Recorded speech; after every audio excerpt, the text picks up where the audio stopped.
owner, so super excited to see him. Whenever you have a meta and there's so many of these playmaking mid laners, you have to think they're going to start throwing in these carry junglers, and the balance team was so kind to buff up the Kha'Zix and the Nidalee just in time to pair with all these Gragas, Nautilus, Cassante mid players. So now we get to see Freak. Faker and owner. Faker and owner, baby. Nautilus, Kha'Zix. And it's really important. Came through to zone them off. Now Niski under attack. He's got the flash available, will be using it, gets the stun below 100. First blood goes to Mad Lions. Another disintegrate connects. Owner's waiting for the cooldowns. He's got the taste of fear. Down to 200. Aljoya goes away. Sonic wave in. It's a wave is relatively strong. Kobe, I think they're setting up for a dive. They may not even need it. The feathers are available. It's Aljoya that snipes it. Now all of a sudden, Owner's going to be the next target. A gigantic minion wave and carrier left alone underneath the power. What taste purple, Hillisang says. The fourth of the game for the Lions. This side get them pressure, executing in the duels in mid lane as well. They can transition this now into objectives and start stacking their dragons with the bottom pressure. Owner here is looking to steal it though. That's Owner hopping forward with that leap. Tipper's being helped out. Depth charge thrown. Dragon is helping out T1. Niski gets the shield, gets the pop on the head from Faker. T1 are on the board, flashing away to safety. Aljoya picks up the kill. Now Carrier is left for dead. He flashes over. Aljoya is going to look for the Q. It's on cooldown for now. Carrier escapes. 1 for 1, the Dragon resets. Full deficit right now for Guma, but given the amount of waves that have already been denied to him by Mad Lions, now the end of the world, but this ganks works as well. Find out a level 6 on Aljoya. No flash available, and Guma has been jumped on. Will be donated to Kazi. 100% kill participation. That you've done for so much of the LEC. We're going to see the Rift Herald fight though. Niski ult. Faker, no flash available. He just gets run down. Another kill secured. I mean, look, the fans here in London are flabbergasted. And T1 is just scrambling, right? They're so used to being ahead in the early game, and the middle lane. By the way, Dragon is still standing, so that's that first Drake of the game. It's been heavily delayed. Will not be one of those win conditions. Bone skewer, sidestep, and Faker will get pulled backwards. He throws out the mine. The Tibbers is dropped. Faker's burning. Dredge lighting. Death from below as Mad Lions get another. Playing, because as you were saying, Cobri, T1, we're attempting damage control. Oh, damage control here. Time to go all out. For strikes. Slicing Maelstrom. Chases below 200. The tower will not help. Zeus with the... So they're backing away. No slicing Maelstrom for Chasey. Not many minions to work with for T1. Uses that lightning rush away. Gets the stun. Towers onto Zeus though. Owner's going a little bit low. Another stun connects. The tower, not enough. One last shot does it. It ends up being a 1-for-1 trade at the bottom of your screen. What's that? Plus 2k just in the jungle. 1-5 in the mid lane. 1-3 in the bottom lane. It's getting bigger. That's going to get even bigger. Hillisang and Kazi, as well as the rest of the Mad Lions. Carry here, but... Well, Chasey, feeding here for Mad Lions. The only member that's only marginally ahead gets a lot of damage onto Owner. Wild growth, not necessarily needed, but all of a sudden, there's another setup. Faker gets the dredge line. There's not enough support coming from the rest of the squad. I mean, all three outer towers down before the average of the first tower here at MSI. Death from below is available. Depth charge thrown out once again. Using that hook to pull to safety. This is a 2 versus 4. Flash forward. Hilly is going to need to dive. Getting away for now. Down to 200 hit points. And Guma Gale forces forward. He gets the kill. Here comes Carly. The feathers, they fly. That's 1, that's 2. And Mad Lions push T1 back. Mad Lions strike it back. Yeah, Guma does the flash Gale Force for the execute. But enough for Mad Lions to punish. And Zeus might be in trouble here as well. Let's find out. Here we go. That's a great ward hop into the kick. Landing absolutely everything. And I mean, Zeus, just in a 2v1, what can you do? Surviving a lot longer than I was anticipating. And that is a tiny bit of hope. But the thing is, it is still... Drake? I don't think they should. I don't think they should, Trevor. What is the other plan? Kobe, here we go. They definitely should not, because there's teleporter ready on Chasey, and he uses it now. All right, 3,000 hit points. 2,500, 1,500. It's secured by T1. Zeus is the immediate target. That's all of a sudden the Moonlight Vigil fight. T1 have belted through the hit points for now. They've stood toe to toe. Owner is forced away. Chasey finds him. Slicing Maelstrom, but it's at the cost of Nesquik's life. 4 members of T1 going backward. They get the hook onto the little hamster. And the death charge onto Kazi. How the hell are T1 doing it? They managed to win the fight. Down 7,000 gold. Aljoya's running running for his life because he's trying to find time, trying to fire the feathers. He's rooted up Faker. He needs one more, but he simply can't do it. Guma's the next target. Feather storm out. Kazi wants to close it out with the help of Alyoya. Somehow, Mad Lions bring it back from the jaws of Teamfight defeat, only for T1 to shut them right down. This fight has gone on so long that Niski's been able to respawn and teleport back in. All of a sudden, Niski, can he catch Faker? Looking for the Incinerate, the Disintegrate, but Faker's too. Tonki turns it around again. Zeus the next target. Depth charge again. Faker finally down. Niski running for his life, but it's T1. It's T1. This is madness! Oh, that's where the big problem actually emerged. Mad Lions, though, they still have such a Oh, but at what cost? That's Niski being caught out. He's taken down. The Moonlight Vigil as well. T1 have found another fantastic pick. That's the second time in a row, and I think in the previous fight we saw... Rather not going particularly quickly as 5 members of T1 now stepping into the river. Okay, remember all those flashes we listed for Mad Lions. Oh my god, they're just gonna flip. It's 2000! It's stolen! It's stolen! Alyoya misses the smite! All of a sudden for the fight! Annie is caught once more! Goes Golden in so much trouble, but Faker is the target. It's a 1-for-2 and Guma is untouched! Finally gets a kill back onto another, but it's Zeus and it's T1 that are cleaning everything up. Alyoya's got another 3-for-3, but they got the Baron as well. Hylissang's got that death from below, but nobody's in execution range. Set up flanks. I mean, that Umbral Grave from Ona has done so much value. It was the first item he picked up. Faker once again finds the initiation, and Guma just melts Mad Lions. That Moonlight Vigil depth charge was beautiful. Once again, Faker hits a hook, and Niski is dead. His body hits the floor as Guma initiates the base. Push towards those inhibitors. T1, they set their sights on the Baron. Look at that damage! Oh my word, Kazi melting Zeus, but the dredge line connects, the Dragon's Rage has been used, Bone, Skewer, Flash, Guma, there's no one to jump back on him, and Hilly's the man that's targeted down. Faker gets another, Niski uses the Hourglass just to buy some time, but Guma has done it once again. JC with a slicing maelstrom gets at least a kill back, but Mad Lions are ace. And T1 are gonna get the Baron after that one. Mad Lions, they got their initial pick and they just saw the win in their eyes. They tried too hard. H comes out, Bone Skewer backwards. Guma and the rest of T1 stepping onto the river. We got this defensive flank, Kobe. No one's pulled the trigger just yet. Faker not gonna find the dredge line this time. Alyoya's looking for an angle to get behind on Guma. They can't get it, so they pull Faker. Not the man that you wanted. Dredge line will connect. Kazi's pushed backwards. Moonlight Vigil gets him. He had Flash. He had Ghost. He had Featherstorm, and none of it absolutely mattered. T1 dominate once more. Faker hits those. Faker hits those. Still available. Baron's still up. Chronicler, T1 have pulled this game back from the jaws of defeat. Yeah, I'm flabbergasted. I've seen T1 win a lot of games in a lot of ways, but this is incredible. It's the fact that they go this all in on Guma a year after he had a pretty lackluster MSI. Oh man, and you know what? Between then and now, things could not look different. Nexus turret number 1 has fallen. Nexus turret number 2 has fallen. Karma in mid, because I think that Lissandra, if she doesn't get out of her lane, and if she's continuously shoved underneath the turret, which generally Karma will be able to, then impacting the map becomes a lot harder. But the same can be said for Kennen, right? Kennen can struggle in matchups where he's not able to really leverage a range advantage, where he can't reliably outpoke the opponent. So really big pivot here from T1. And in game number 1, all eggs were in the basket of Gumayushi. And in game number 2, all eggs are in the... Yeah, more eggs. Looking to make it 2-0 against the Mad Lions. And as I say that, the gift is given that Ona concedes 5th blood to Mad. With Mad Lions, and Alyoya does get this one. Faker's going to be the target, but both junglers are here. All right, 2v2. Glacial path forward. Ring of Frost, rather, onto the little kitty cat. Pressure on the bottom lane. Kazi's under threat, forced to flash for his life, and the flamethrower just out of range. Faker, tick, tick, tick. The shield keeping him alive for now. No flash for Niski. The sapling toss will go forward. That's a flash. Bramble toss smash.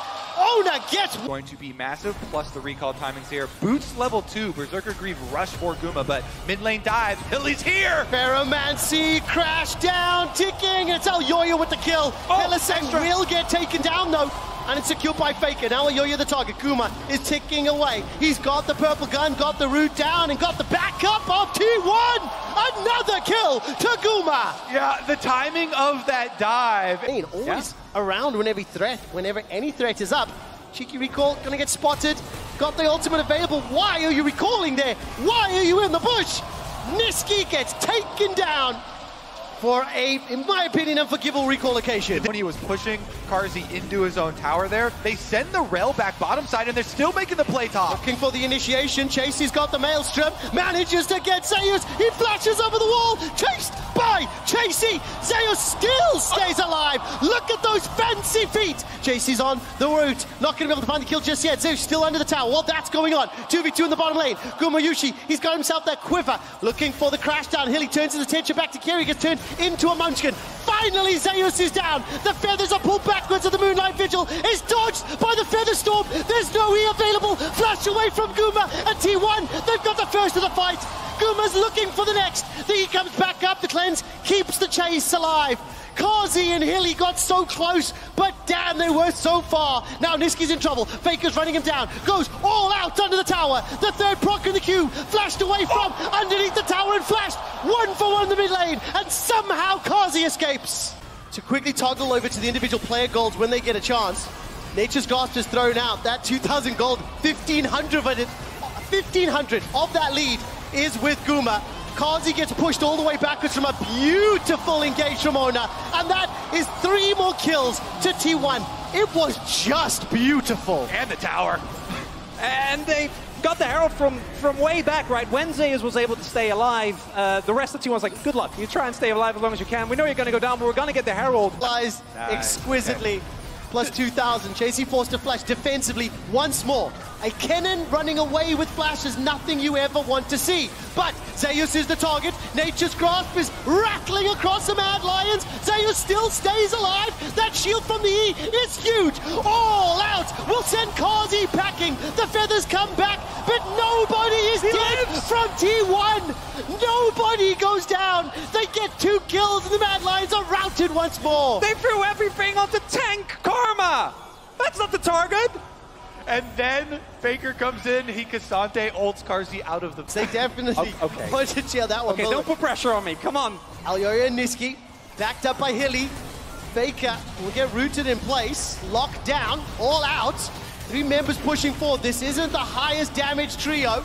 Nisqy gets knocked backwards from the third queue. Carzzy's the target of Guma. Remember, no feathers. Remember, no cleanser may not matter. Carzzy escapes with his life, but Faker does not. And under the tower, Guma takes a lot of damage while all that's going on. Now Chase is in trouble, forced to use that slicing maelstrom. He's rooted in place thanks to that top Karma, trying to get the shurikens, trying to get the stuns. Under pressure as the middle lane is still being pushed by Guma, by Keria. Elyoya and Hilly arrive to the fray. Top lane continued to pressure as Mad Lions are looking at that inner top turret. While that's going on, the mid is still under pressure. This is cross-mapping all day long, Kobe. Yeah, Guma's going right through the front door while all this action is going on the side lane. They actually finish the mid tower and then finish Carzzy. Oh, look at that damage! Guma and Keria knock on the front door, take down the inhibitor as well. Recall's being channeled here as Nisqy will finally get back. The bottom inhibitor turret is now the next focus. Faker has been able to TP in after being taken down. That gold lead is growing even larger. Before 20 minutes, the base is blown wide open. And just like GT3 kind of int and just take up 3 people's time. And T1 came away with an inhibitor kill. Hylissang is caught out. Magnet Storm is dropped and he's left to the Wolves, as it were. T1 get themselves an easy kill on the back of that Nature's Grasp. And now in a 5 versus 4, they peel back to Baron. Actually 5 versus 3, because Carzzy's dealing with the supers. The Maokai ult, the most disappointing way to get caught. The slow death coming towards you. All right, Elyoya, he's got the hopes. T1 stole a Baron last time around. Can Elyoya replicate? 3,000 hit points. Going low. Nisqy's coming as well. Chase is coming as well. 2,500. Sonic Wave connects. Hold your breath.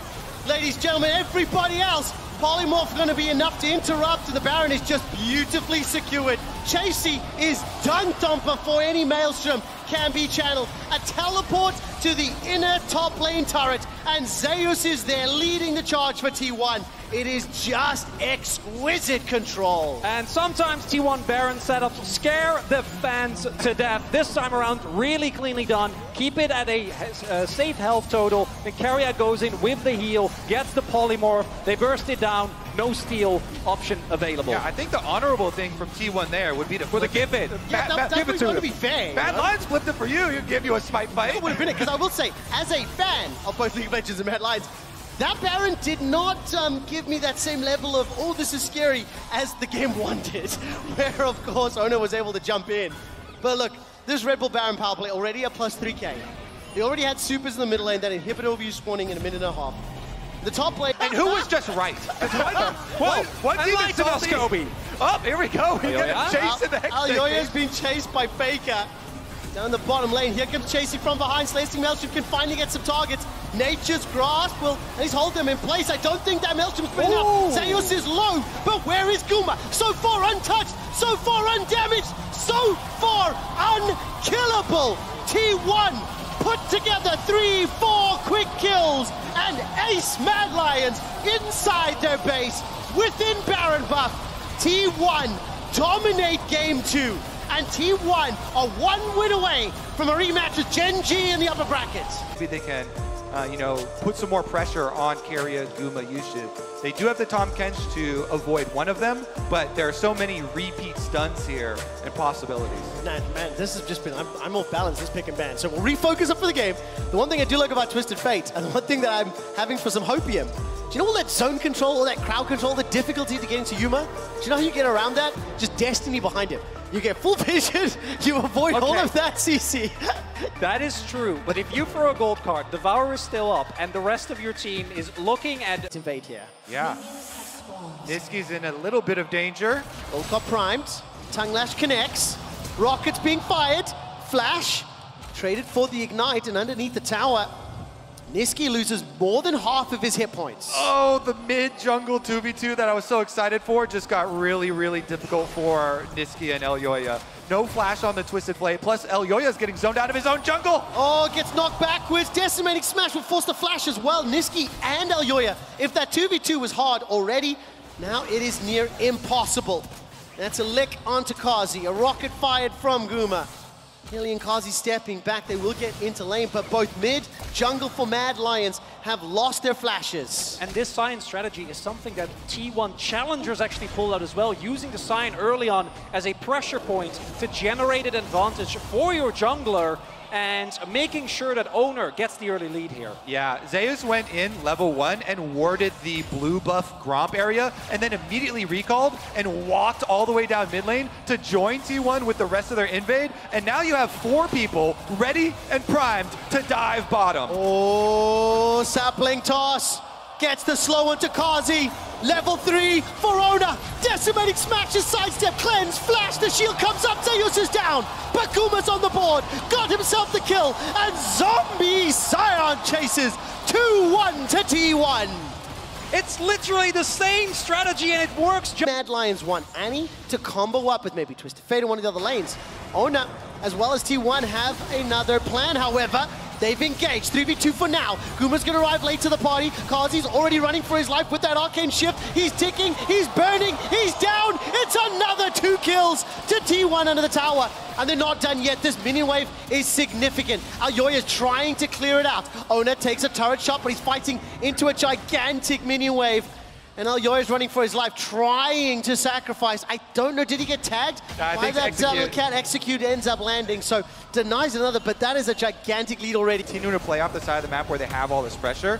They do, of course, sacrifice Zeus, and might have to sacrifice him again. We're going to find out, but at what cost, right? Because while there's a 2v1 in the top lane, down in the bottom lane, this is turning into a 3v3. Destiny, Gate, Gold Card connects. Kazi's chasing Guma. He's got himself a bounty already. Niski needs a couple more autos. Guma escapes to the 100 HP. Kazi's focusing on Keria. In the top lane, Zeus has managed to trade one back. Down in the bottom lane, though, Kazi and the rest of Mad are running for their lives. Niski's so incredibly low. Focus arriving. Spirit Rush is available. Spirit Rush, Foxfire, Orb, and Deception of Mad Lions get dominated. Faker has arrived. Flash ulti into them, hits the charm under. Have not paid out. Well, he's up in CS. Elisang forced a flash. And Nature's Grasp flies out. He's charmed, he's caught, he's taken down. 10 kills for T1 at 8 minutes, and London is turning into a line in the bottom lane. 25 CS up. The Dragon is being secured here. And for Mad Lions, they are in so much threat. Carrier roaming, another charm connects. Niski gets a shield, and it's Guma sniping from downtown. Super mega death rocket, sending Niski back to... He's the Rift Herald up there. They got the extra turret plates. Chasey does have his lead, but Owner actually walks over into him. He does indeed. Destiny into the gate, the gold card, the decimating smash. Nature's Grasp, Ponga lined up, Mad Lions avoided, but look, they cannot get onto Owner.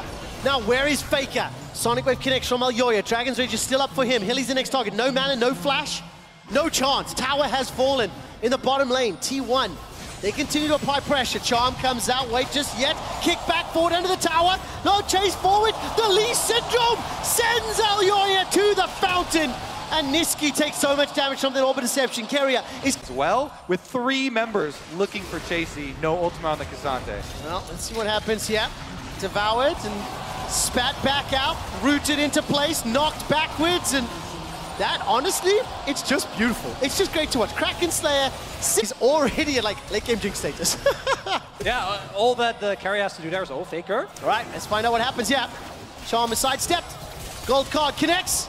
Faker just about taken down. It's the moral victory for the Mad Lions. It is. More plates in front of him. Swaps over to Pow Pow. Elisang looking for the stun. Connects it onto Faker. Gold card after the second Spirit Rush. Sonic Wave has connected. Dragon's Ridge not available just yet. And under the tower, Faker Sion.